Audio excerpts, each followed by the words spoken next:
Assalamualaikum warahmatullahi wabarakatuh. Perkenalkan, nama saya Yuda Praditya Krisnamurti dari kelas 10 MIPA 4, nomor absen 35. Pada kesempatan kali ini saya akan menjelaskan materi tentang impuls dan momentum. Langsung saja kita simak materinya. Yang pertama yaitu impuls. Impuls merupakan benda yang didefinisikan sebagai hasil kali antara gaya dan selang waktu gaya itu bekerja pada benda. Impuls termasuk besaran vektor yang arah impuls 1 searah dengan gaya impulsifnya F. Untuk menghitung besar impuls dalam satu arah dapat menggunakan persamaan berikut, yaitu I sama dengan F kali delta T. Seperti yang sudah dijelaskan di awal, kita memerlukan gaya untuk membuat benda yang diam agar menjadi bergerak. Contohnya adalah saat kita menendang bola yang diam di atas lapangan, bola akan melesat saat kita tendang. Gaya tendangan pada bola termasuk gaya kontak yang bekerja hanya dalam waktu yang singkat. Gaya seperti ini disebut gaya impulsif. Jika gaya impulsif F yang berubah terhadap selang waktu digambarkan grafik F dan T-nya, maka luas arsil dalam selang waktu delta atau delta T, di mana delta T sama dengan T2 dan T1 sama dengan luas arsil di bawah grafik F dan T, dengan batas nilai dari T1 atau saat kontak terjadi sampai dengan T2 saat kontak berakhir. Perhatikan di bawah, gambar di bawah ini.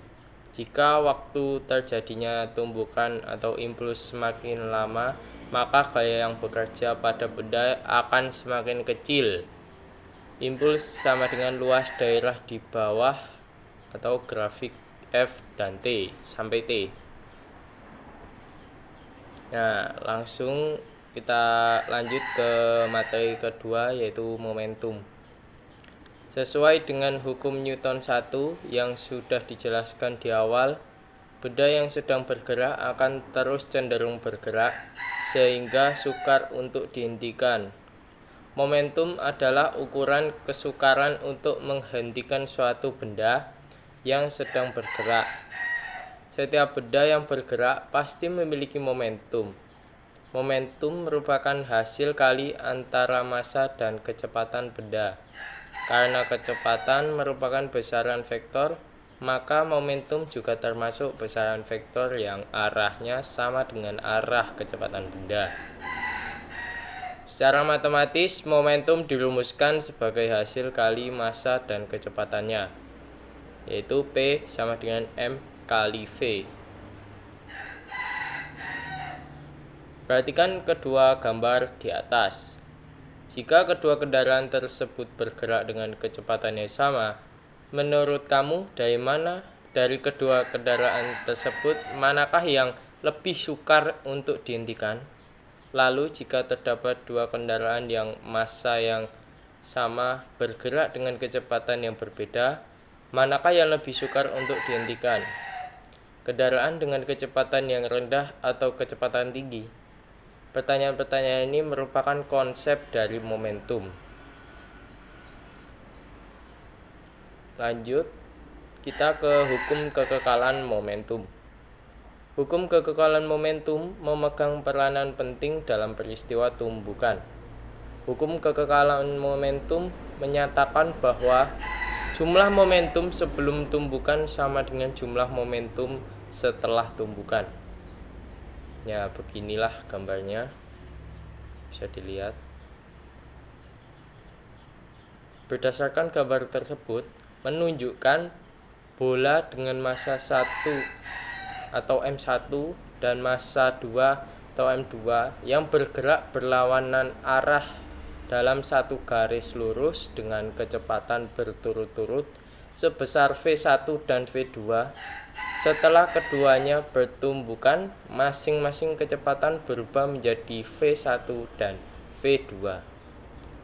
Jumlah momentum kedua bola sebelum tumbukan adalah P min P1 plus P2 sama dengan M1V1 plus M2V2. Jumlah momentum kedua bola setelah tumbukan adalah P min P1 plus P2 sama dengan M1 V1 plus M2 V2. Berdasarkan hukum kekekalan momentum, P sama dengan P.